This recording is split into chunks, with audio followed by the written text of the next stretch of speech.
Hello again. This video is a little bit different. It's an opinion piece. Feel free to disagree with me. There's no right or wrong answer. The release of the very expensive From Elvis in Memphis. I thought long and hard about it.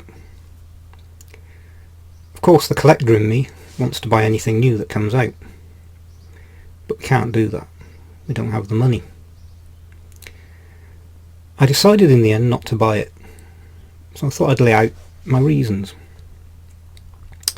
Now, since vinyl came back into vogue, there has been a bit of nonsense going on with very highly priced albums that really aren't worth what's being asked for them.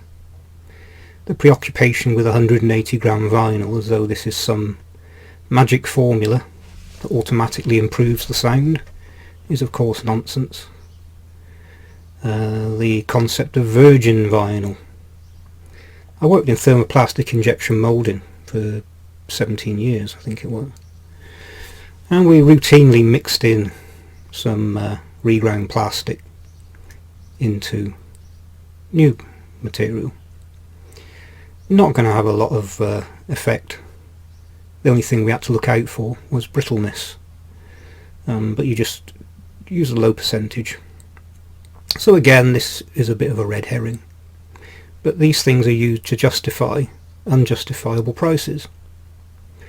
Now of course the From Elvis in Memphis goes a bit further in that it's the techniques being used to transfer the music to the vinyl is apparently what you're paying for. Now, if I had a very, very expensive hi-fi system professionally set up in a room with all the best equipment, then maybe I would consider buying something like that. But when you're reproducing it on a very basic player, does it really make that much difference? I had this conversation with my wife regarding wine. She spent many years in international corporate businesses where expense accounts were unimaginable. She worked for Coca-Cola, and the money that she had for business entertainment that she took care of was just mind-blowing. And so she has actually drunk wine costing hundreds of dollars at the time. And so I asked her, can you really tell the difference? And she said, mostly no. There are a few occasions where she thought she could, but it might be because she knew it was an expensive bottle. Now of course there are people who will say they can tell the difference, just as there are a lot of people who say they can hear the difference on these releases, and possibly they can.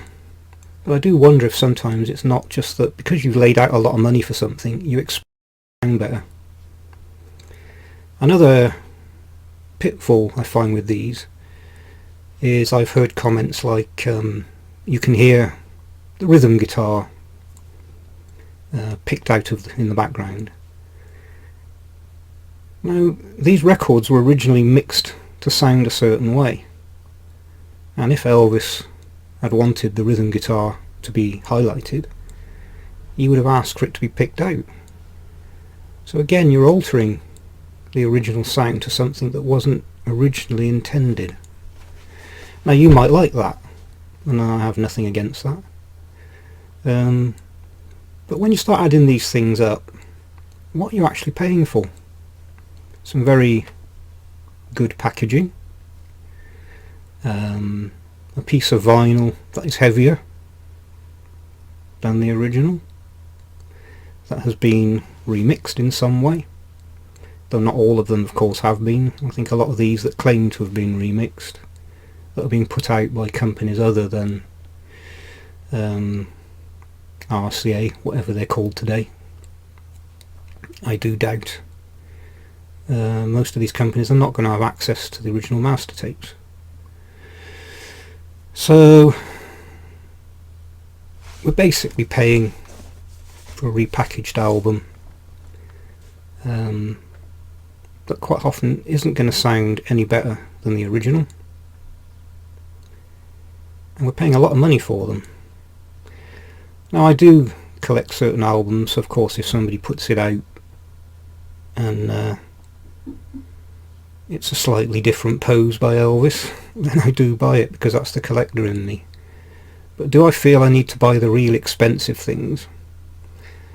Well, like the Blue Hawaii, I didn't originally buy it, even though I collect Blue Hawaii, and then I found one for sale on eBay very cheaply, brand new, so I bought it.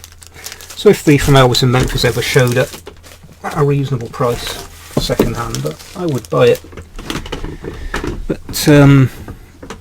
my consideration on whether to buy these new things is going to be, do I think it's worth the money? I'm paying £140 for an album. I'd rather buy originals. So that's my thoughts. Now, of course, these are very popular, and there are people who collect them, which is great. Like I said, there's no right or wrong answer. This is just my personal opinion.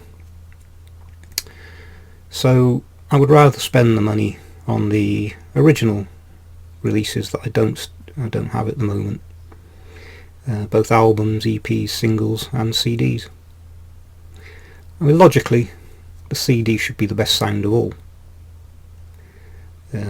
because however you play your record, there's the physical contact of the needle in the groove of the vinyl.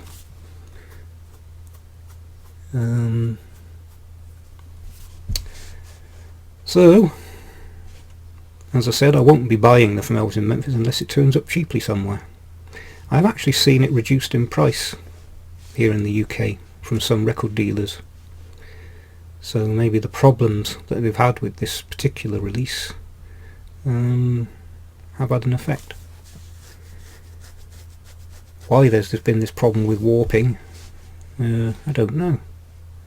But I think it was Johnny on his channel pointed out that this album was supposed to have been released a couple of years ago, which leads to the question, were they pressed and stored, and did they warp during storage?